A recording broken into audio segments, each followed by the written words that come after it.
Céline Touquet, donc aide médico-psychologique dans un foyer d'accueil médicalisé depuis une dizaine d'années. Un foyer d'accueil médicalisé est un établissement qui accueille des personnes qui ont un handicap physique et mental, et c'est une continuité d'un foyer de vie. Mon métier, donc, en tant qu'AMP, c'est le suivi des résidents, les accompagner au mieux dans les gestes de la vie quotidienne, maintien de l'autonomie quand c'est possible, voilà, les encadrer tout au long d'une journée, voilà, d'être avec eux. Du coup, nous, on attaque le matin à 7h30, donc il y a une transmission avec le veilleur de nuit.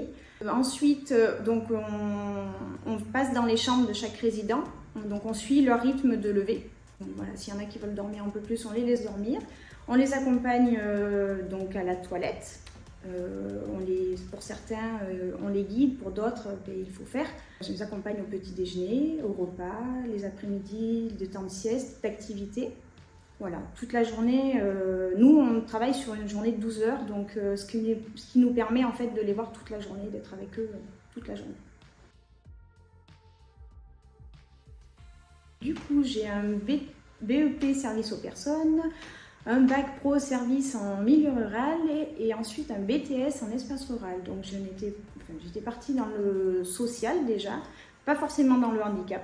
Donc du coup, c'est un travail d'été qui a commencé comme ça et finalement, de fil en aiguille, je n'y suis plus attachée. Et donc après, j'ai fait une formation d'aide médico-psychologique, donc sur 2 ans.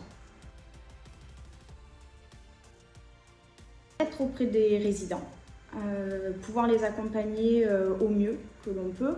On est un petit peu leur seul, pour certains, le seul lien, parce qu'il y en a donc foyer d'accueil médicalisé, nous ils sont assez âgés, donc il y en a très peu qui ont de la famille, donc en fait voilà, ce lien, on s'attache à eux c'est pareil, voilà, il y a des relations qui se créent et c'est ça qui est intéressant.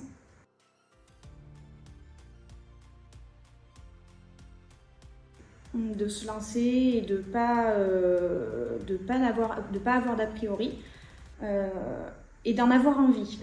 C'est un métier qu'il faut faire avec passion et pas par défaut en fait, parce que ça ne marchera pas.